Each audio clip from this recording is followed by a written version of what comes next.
네, 반갑습니다. 오늘은 어버이 주일입니다. 그래서 따로 특별하게 어버이 주일을 위해서 제가 별도의 말씀을 한번 정리를 해보았습니다. 우리는 어버이에서 5월달이 되면 언제나 우리의 부모님을 생각하고 또한 우리가 믿는 우리에게는 우리의 영원하신 어버이가 되신 하나님 아버지를 늘 기억하는 그런 시간을 우리는 갖습니다. 참 어버이라고 하는 이런 관계, 부모와 자식 간의 관계, 이런 관계는 어떻게 보면 끊으려고 하지만 끊을 수 없는 그런 관계죠. 또한 그 안에 있는 사랑하심, 또 그런 모든 것들을 통틀어 여기져 보면 그게 은혜가 아닌가 그렇게 여겨집니다. 오늘 저는 세 가지 정도의 주제를 통해서 이 어버이 은혜의 주일의 말씀을 한번 알아보면서 과연 내가 우리 부모님과 또 우리 하나님 아버지와 어떤 형태의 관계와 어떻게 화목하게 이 땅에서 잘 살며 정말 이 땅의 삶을 누리고 그 끝나갈 때 우리의 마지막 생이 어떻게 하나님 앞에 정말 믿음으로 정말 하나님과 저 천국에서 우리가 말하는 저 천국에서 하나님과 영원한 또 이 삶을 살겠노라라는 그런 우리의 어떻게 보면 이정표적인 그런 내용들을 한번 살펴보고자 합니다. 오늘 첫 번째는 제가 어버이의 사랑에 대해서 조금 여러분과 말씀을 나눌까 합니다. 누가복음 15장 11절부터 말씀을 보면 15장 11절에서부터 좀 깁니다. 32절까지의 말씀. 이 말씀은 우리가 잘 알고 있는 두 탕자와 아버지의 관계를 말하고 있습니다. 탕자와 아버지. 여기서 말하는 아버지는 우리가 잘 알고 있는 아버지로 묘사되는 하나님 아버지를 우리가 말하고 있고요. 여기서 보면 두 아들이 나옵니다. 그 중에 첫째 아들, 둘째 아들이 있는데 이 두 아들 또한 탕자라는 거죠. 첫째 아들은 아버지 집에서 함께 머물러 있는 탕자. 둘째 아들은 그런 아버지와 함께 하지 않고 자기 뜻대로 한번 살아보겠노라고 아버지에게 유산을 요구하는 탕자죠. 우리가 탕자라고 하면 어떤 의미가 되죠? 나쁜 사람? 어떻게 보면 이 당시에는 있을 수가 없는 일이죠. 유산이라는 것은 아버지나 부모님이 죽고 난 이후에 물려받는 게 유산이에요. 그런데 살아계시는데 유산을 달라? 있을 수가 없는 일이죠. 그런데 어떻게 보면 아버지가 얼마나 사랑하면 이 둘째 아들을 향해서 죄송합니다. 둘째 아들을 통해서 그런 유산을 물려준다라는 거죠. 그의 몫을 떼서 줬죠. 그런데 결론적으로는 우리가 잘 알고 있습니다. 이 둘째 아들은 자기가 원하는 곳에 가서 허랑방탕한 생활을 하게 되죠.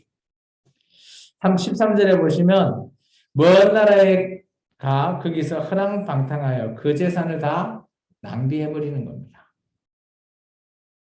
우리는 이렇게 얘기합니다. 둘째 아들한테 이런 멍청이 어떻게 그럴 수가 있지? 라고 말이죠. 그런 둘째 아들이 모든 재산을 잃고 나서 그래도 기억 남는 한 사람이 있다면 자기 아버지를 떠올립니다. 자기의 처지가 보면 돼지나 먹는 지엄 열매 나무를 이렇게 먹으면서 겨우겨우 살아가지만 그래도 그 자신이 떠올렸던 좋은 기억, 아버지 집에 있었을 때 기억을 떠올리죠. 언젠가는 내가 아버지 집으로 돌아가겠노라. 그렇게 결심을 하죠. 이때 아버지는 어떤 심정으로 집에서 그 둘째 아들을 기다리고 있습니까? 첫 번째는 이렇게 생각합니다.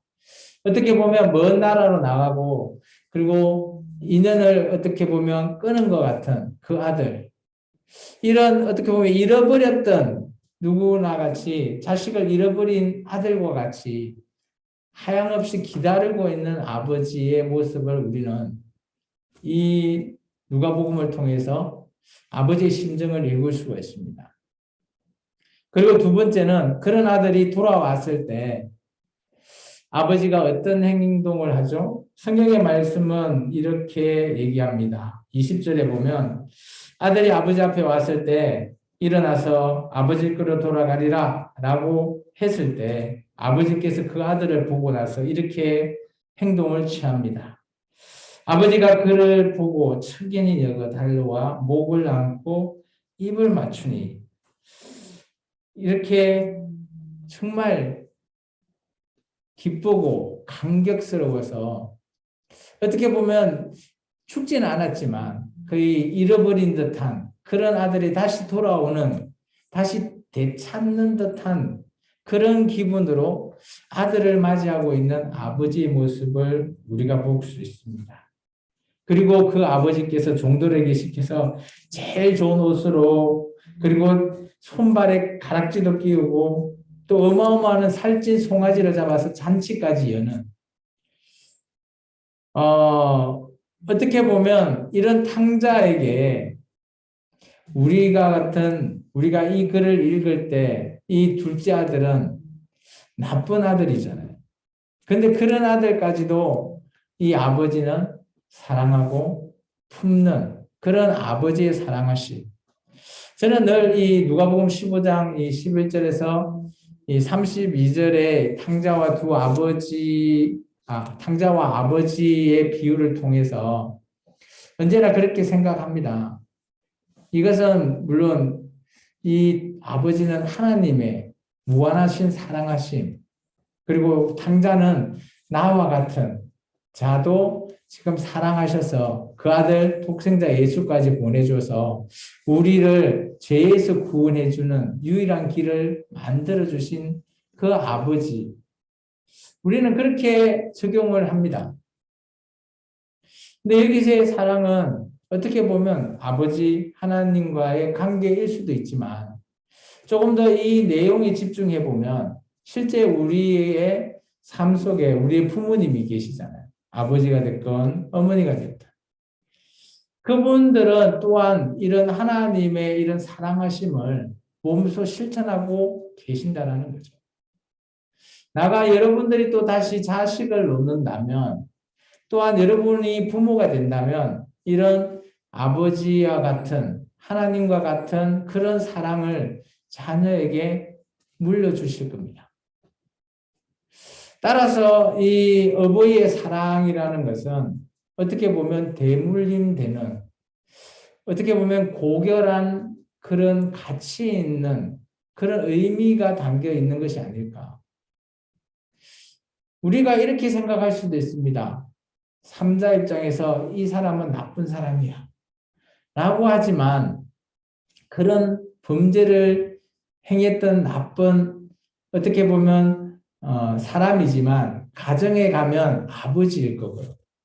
그런 아버지라면 자기 자녀에게 나쁜 짓을 하게 가르칠까요? 그렇지 않다라는 거죠. 때론 아버지가 나쁜 것을 가르쳐서 자녀가 나쁜 일을 했다고 칩시다. 근데 그 뜻을 받아들이는 이 아들 입장에서는 시키니까 했다라고 하지만 그 뜻을 이것이 자기가 판단해서 의지적으로 이건 하면 안 돼 라고 생각하지만 그래도 부모의 뜻을 받아들인다면 그 자녀를 우리는 뭐라고 그러죠? 효자라고 하지 않나요?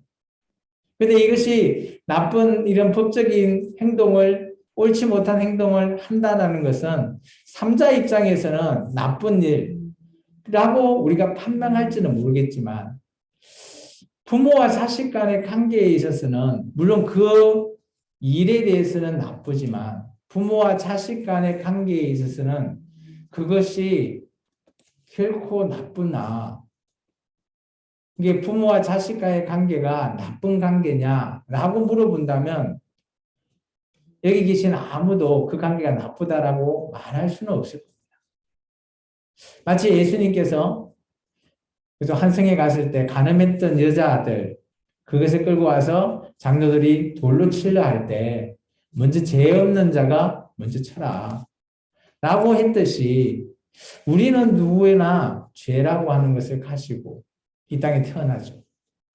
또 죄의 속성이 우리 곳곳에 있습니다. 우리의 그런 제목은 나쁘지만 그 이면 속에 부모와 자식 간의 사랑, 이런 사랑함심의 관계는 나쁘다고 과연 말할 수 있을까? 나아가서 우리가 하나님 아버지를 섬기며 경외하는 이 관계가 어떻게 보면 삼자 입장에서는 기독교를 개독교라고 부르면서 그쪽 종교 믿으면 안 돼. 라고 할지언정 실제 그 안에서 우리가 하나님을 믿는 이 관계를 그들이 나쁜 관계라고 정의할 수 있을까요? 그렇지 않다라는 거죠.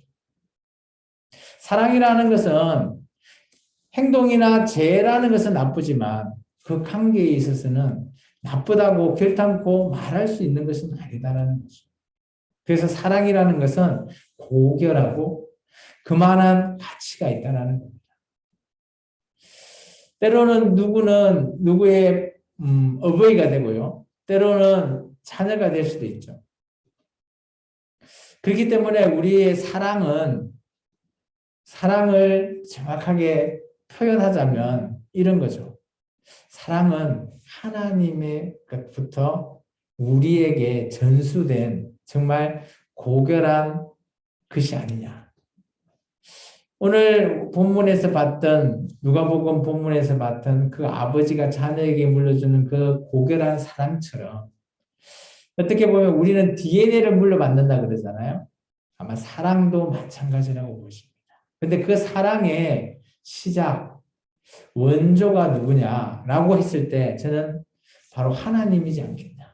하나님이 우리에게 물려줬던 그 안에 바로 사랑이 있다라고 여기시는 거죠. 그래서 예수님을 믿지 않고 하나님을 믿지 않지만 세상 사람들은 부모가 자녀를 낳으면 그 안에 사랑이라고 하는 DNA가 존재하기에 부모와 자식 간의 관계가 사랑으로 똘똘 뭉칠 수 있다는 거예요. 이제 좀 더 나아가서 우리가 하나님을 알고 예수님을 안다면 더 더할 나위가 없지만 그렇게 예수님과 하나님을 알 수 없는 자들에게도 하나님은 우리 사람에게 너무 사랑하셔서 그런 하나님의 원초적인 사랑 DNA를 심어주지 않았나 여겨집니다. 두 번째는 어버이를 그러면 어떻게 공경해야 하나? 부모님을 공경하라 라고 되어 있죠. 우리가 성경을 통해서 이 말씀을 조금 알아보려고 합니다. 출애굽기 20장 12절의 말씀을 제가 한번 읽어보겠습니다. 구약에서 보면 가장 먼저 우리 하나님께서 십계명을 줬잖아요. 그 십계명 속에서 나왔던 어떻게 보면 하나님 사랑과 이웃 사랑. 근데 이웃 사랑 중에 첫 번째 계명 이게 하나님을 사랑하는 그것이 1계명에서 4계명이잖아요. 그리고 5계명이 뭡니까? 바로 이 계명이에요. 출애굽기 20장 12절. 같이 한번 읽어볼까요? 찾으신 분들은 같이 읽습니다. 내 부모를 공경하라. 그리하면 내 하나님 여호와가 내게 준 땅에서 내 생명이 길리라. 이것이 어떻게 보면 첫 번째 계명이죠. 우리 인간에게 또 그리고 우리에게 하나님 그 사랑하심을 빼고 사람 사랑하는 것에 대해서 첫 번째를 그 부모님을 공경하는 것이 첫 번째라고 가르치고 있습니다. 그래서 공경하다라는 뜻은 어떻게 보면 우리가 존경하다라는 의미를 우리는 보통 가지고 있는데요. 이거의 원어를 보면 무겁대요. 그리고 힘겹대요. 이게 카바드라고 하는 뜻인데 무겁다, 힘겹다. 그러면 이걸 우리가 어떻게 해석할 수 있을까요? 우리가 부모를 존경하는 것은 무겁게, 힘겹게 존경을 해야 된다는 거죠. 이게 내가 부모님을 공경하는 것은 그냥 말로 하는 것이 아니라 부모님을 끝까지 내가 책임감 있게 정말 힘겹게 그렇게 하는 일을 바로 공경이라고 출애굽기 20장 12절에 나와 있는 공경의 원문의 뜻이 그런 뜻입니다. 우리가 이 당시를 한번 돌아가 보자면 이렇습니다. 출애굽 당시의 상황을 한번 살펴볼까요? 출애굽은 언제 일어나죠? 이집트에 내려갔던 이스라엘 백성이 수가 확장되어 있지만 왕조가 바뀌므로 그들이 노예로 전락하잖아요. 너무 힘겨운 생활을 하다 보니까 이제 우리를 여기서 탈출하게 해달라 라고 했을 때 하나님께서 정말 400년이나 사람을 준비해서 딱 택한 한 명을 택하죠. 모세를 통해서 출애굽을 하게 됩니다. 그런데 그 당시 출애굽하게 되는 그 당시의 상황을 돌이켜보면 이스라엘 민족은 종이기 때문에 그 당시 이집트의 왕인 바로가 어떤 정책을 세웠는가 하면 이 집에 여자들은 살려주고 남자는 딱 한 명 장남만 살려주고 나머지는 둘째부터 남자가 태어나면 나일강에 던져서 죽여라는 거예요. 그런데 그걸 누가 던져요? 뭐 그 관리들이 와서 던지나요? 아니에요. 부모가 던져서 죽여야 돼요. 그런 상황을 어떻게 보면 가지고 있는 상황에서 이들이 출애굽해서 시내산에 가서 하나님께 계명을 받았는데 부모를 공경하라. 근데 이들이 받았을 때 부모님이 살아 계실까요? 아니라는 거죠. 놀랍지 않습니까? 부모들은 아마 한 명씩밖에 대를 못 이으니까 어떻게 보면 물론 부모님이 살아 계실 수도 있지만 출애굽 우리가 보시면 1세대와 2세대가 사람 수가 똑같아요. 거의. 그렇다면 똑같다라는 말은 남자 아버지 한 명에 아들 한 명. 물론 뭐 여자들도 어머니들도 있겠지만 그렇게 1대1 관계였습니다. 그러다 보니까 출애굽 이후에 이들이 물론 자녀가 어리다면 부모님과 같이 출애굽을 했을 거고 뭐 그 아이의 남자들은 한 명밖에 없죠. 그리고 아버지도 한 명. 그러다 보니까 어떻게 보면 이런 부모를 이들이 보지 않았을까요? 자녀들이. 부모가 자녀를 죽이는 장면을 봤다. 오늘 같으면 정말 어마어마한 트라우마에 빠지는 그런 광경이 아닐까요? 그런 속에서 하나님께서 부모를 공경하라 라고 말합니다. 두 번째 말씀 한번 또 볼까요? 우리 신명기 5장의 말씀이 있습니다. 모세가 어느 정도 이제 가나안 땅에 가게 될 때 광야에 있을 때 이스라엘 민족에게 말하고 있는 계명을 설명하고 있는 그런 성경이 바로 신명기입니다. 신명기 5장의 말씀도 마찬가지 어떻게 보면 출애굽기와 똑같이 십계명에 대해서 설명하고 있는 상황입니다. 신명기 5장의 말씀을 보면 5장 16절의 말씀을 찾았으면 같이 한번 읽어볼까요? 너는 내 하나님 여호와께서 명령한 대로 내 부모를 공경하라. 그리하면 내 하나님 여호와가 내게 준 땅에서 내 생명이 길고 복을 누리리라. 근데 여기는 앞서 출애굽의 말씀에 좀 플러스되어 있는 게 있어요. 뭐가 플러스됐을까요? 아니요. 그 앞에 보면 명령한 대로 하나님께서 명령한 대로 공경이래요. 출애굽기 12장은 명령이라는 말을 쓰지 않았어요.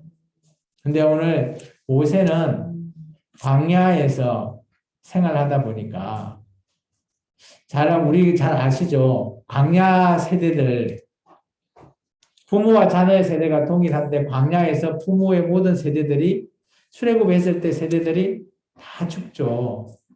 원망, 불평, 물 안 나온다고 그리고 또 고라와 뭐 일당들이 당을 지어서 죽고 그런 모습을 다 지켜보고 있는 광야의 세대들, 자녀 세대들이에요. 그런 세대들에게 모세가 마지막에 유언할 때쯤이면 광야 생활을 어느 정도 다 겪고 난 이후에 아마 이 신명기서를 썼을 거라고 보여지거든요.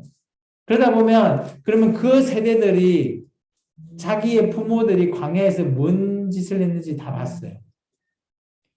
그런 세대에게 지금 모세가 부모님을 공경하래요. 이때 아마 부모님이 살아있는 집이 과연 몇 가정이 있을까? 거의 다 죽었을 거예요. 물론 남자의 수로만 치니까, 물론 뭐 부모, 어머니도 살아 계시는 집도 있었겠죠. 어쨌든, 그런 강야 세대들이 생각하는 부모는 어떤 부모일까요? 왜 제가 이런 질문을 여러분에게 할까요? 그렇다면 오늘날 우리는 부모님에 대한 생각은 어떤 생각을 가지고 계시죠? 이 출애굽이나 신명기에 나오는 이 세대들이 생각한 부모님들은 어떤 부모님으로 상상이 되어지나요? 자녀를 죽이는 부모, 또 원망 불평만 하는 그런 부모, 나쁜 쪽으로만 막 이미지가 들어있는 모습 아닌가요? 뭐 오늘날 우리는 어때요? 여러분이 생각하는 부모님들은 어떤 부모의 모습을 떠올리고 싶습니까? 또 우리 자녀들이 있는데 자녀들이 생각하는 부모님의 모습을 뭐 한 단어, 한 키워드로 떠올려 봐라 라고 한다면 여러분은 어떤 키워드가 떠오를까요? 아마 이 출애굽이나 광야에서 있었던 자녀들의 키워드는 저는 이렇게 생각합니다. 우리 부모라고 생각하면 살인자, 원망자, 불만 불평인 자, 뭐 이런 자들 아닐까요? 그런 키워드? 사랑하는 자, 뭐 이런 자들로 떠올리시나요? 그러면 지금 우리는 어떨까요? 우리는 어떤 모습으로 부모님의 생각을 떠올리십니까?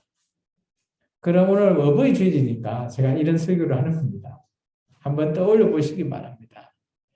그러면 신약 시대 때는 과연 그 자녀 세대들은 부모의 관계를 어떻게 떠올릴까? 우리 에베소스 말씀을 한번 찾아보고자 합니다. 에베소서 6장 2절의 말씀을 한번 찾아볼까요? 우리가 좀 전에 이제 디모데스 봤는데 그 조금 앞으로 당기시면 에베소서 6장에 2절의 말씀이 있습니다. 한번 같이 읽어볼까요? 6절, 2절의 말씀. 내 아버지와 어머니를 공경하라. 이것은 약속이 있는 첫 계명이라. 자, 여기는 아버지와 어머니를 공경해라 그랬잖아요. 여기서 말하는 공경은 존경의 의미를 가지고 있습니다. 그리고 또 다른 의미가 이제 아까 구약에 나왔던 의미하고는 조금 다른데 이제 헬라어이기 때문에 어떤 의미가 하나 더 있는가 하면 가격을 정한대요. 가격을. 뭐 어떤 것을 뭐 가격을 정한다? 이게 이제 어떤 뜻인가 하면 값이나 가치 있는 그런 의미로 공경해라는 거예요. 뭐 물론 요즘 같으면 이제 선물 공세 뭐 이럴 수도 있겠죠. 어쨌든 간에 여기서 말하는 공경은 어때요? 바울이 말하고 있는 거거든요. 에베소에 있는 교회들에게. 그러면서 이렇게 얘기하죠. 이것이 약속이 있는 첫 계명이래요. 여기서 약속이 뭔 약속인가 하면 아까 우리가 좀 전에 봤던 신의 사는 자. 거기서 왜 첫 계명이지? 첫 계명은 하나님 쪽 사랑 그게 첫 계명 아니냐라고 하는데 아까 제가 얘기했죠. 하나님 쪽 빼고 인간 사람 사랑하는 거의 첫 계명 5계명이 내 부모를 공경하라잖아요. 그래서 그것의 첫 계명을 말하고 있는 거예요. 아마 이 당시에 바울이 전하고 있었던 이 당시에 자녀들은 부모님을 어떤 모습을 보고 있을까요? 이것은 조금 예측하기 쉽지 않더라고요. 제가 봐도. 어떻게 보면 이제 물론 뭐 각 지역마다 교회마다 바울이 선교했던 교회마다 문화가 다르고 또 지역에 대한 고유 뭐 그런 것들이 다르다 보니까 뭐 우리가 광야 생활에 했던 그들과의 그런 것을 익히는 쉽지 않아 보입니다. 어쨌든 간에 오늘 보면 이 바울이 이것을 또 강조하는 것을 보면 부모와의 자녀의 관계는 공경하는, 존경하는 의미를 늘 가져야 된다라는 것을 바울이 강조하고 있는 거거든요.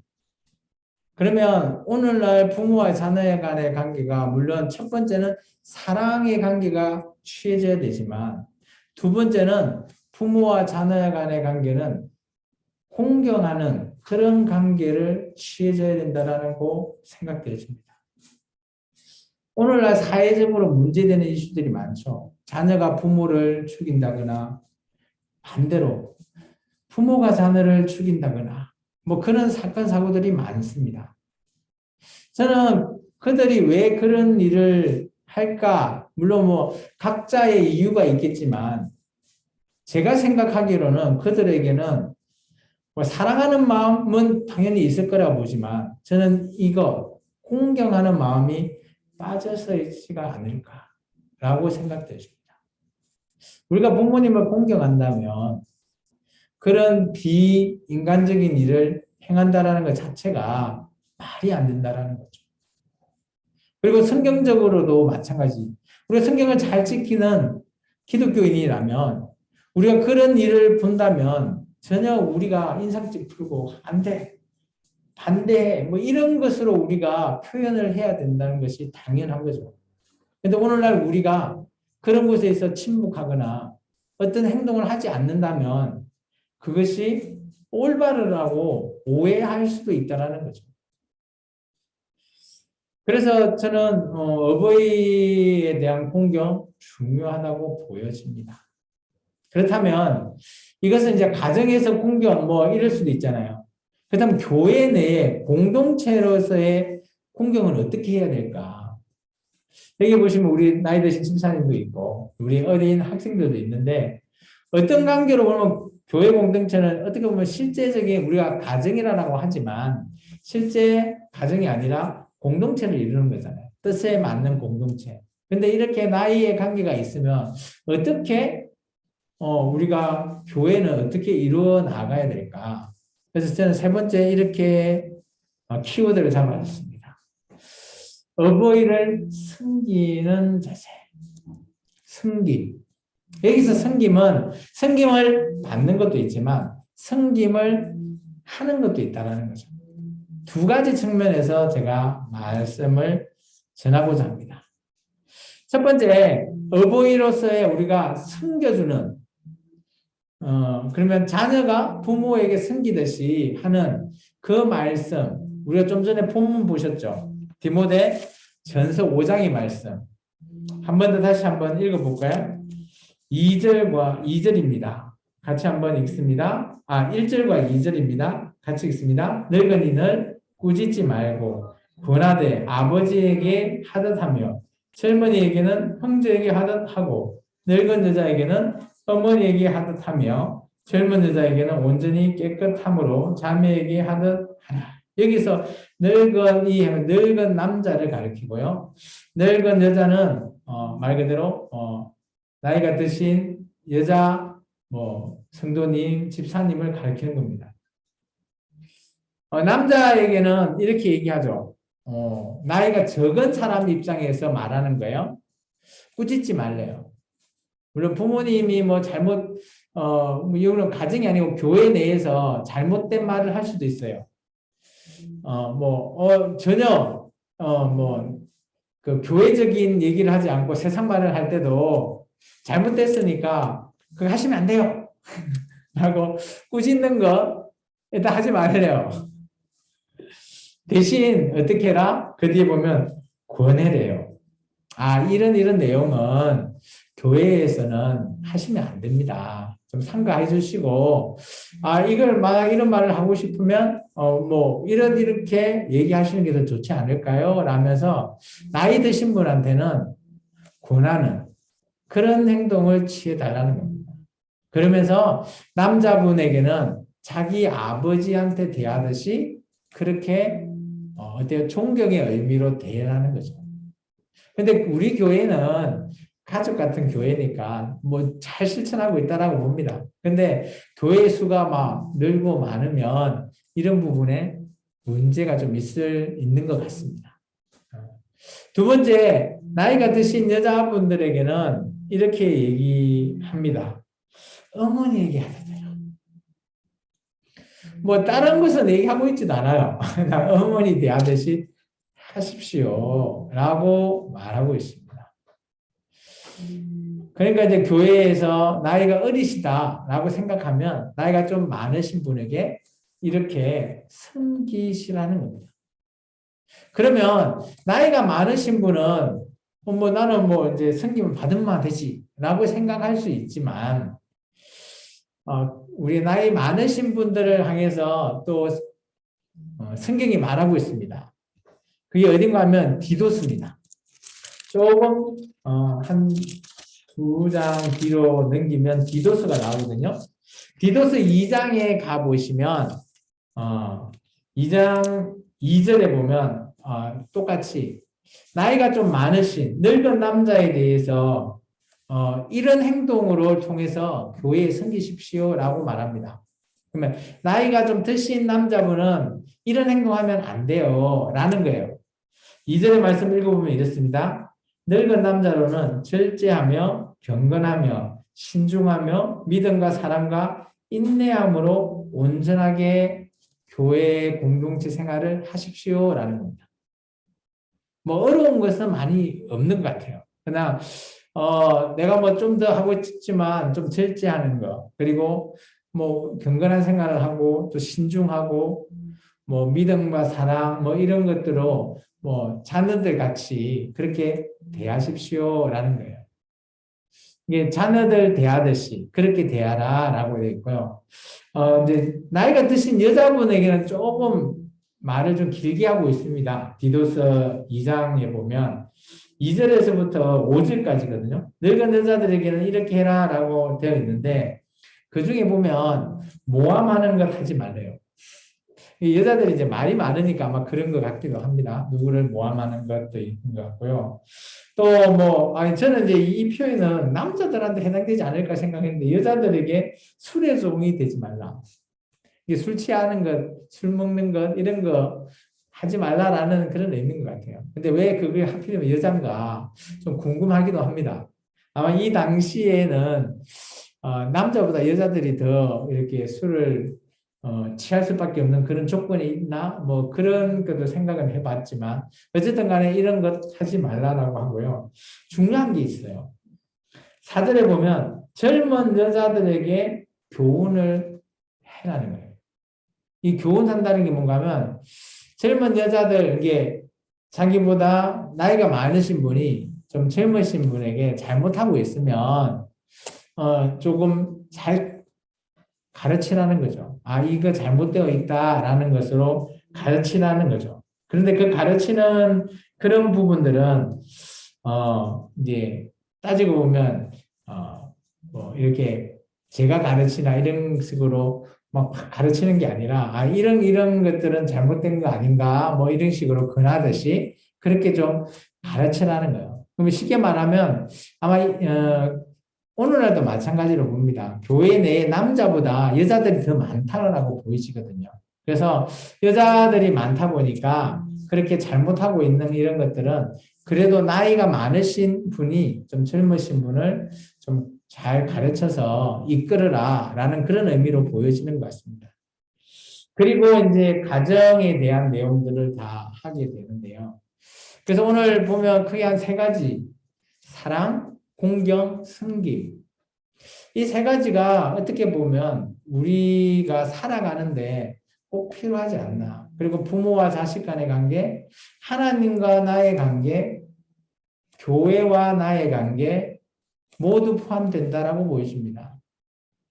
그래서 어떻게 보면 뭐 우리가 사랑하는 것, 그리고 공경하는 것, 또 섬기는 것, 이거 세 개는 뭐 누구를 막론하고 꼭 필요한 그런 대상이고 그런 존재가 필요하지 않나라고 여겨집니다. 그래서 오늘 어버이주일 말씀을 어떻게 보면 좀 더 잘 전하고 싶게끔 제가 좀 생각을 해봤지만, 야, 이거 어떻게 해야 될까? 이거 뭐 재미있게만 할까? 라고도 생각했는데, 그래도 저희는 그래도 성경 위주로 보통 우리가 말씀을 보니까 그 성경 위주의 포인트를 제가 잡아봤습니다. 뭐 유익하면 저는 고맙게 생각하고요. 뭐 다 아는 얘기인데 왜 하냐라고 한다면 뭐 저는 할 말은 없습니다만은 어쨌든 간에 우리의 평상시 삶의 실천 덕목이지 않겠냐라고 저는 여기서 이 세 가지를 여러분에게 말씀을 전해왔습니다. 기도하겠습니다. 저희가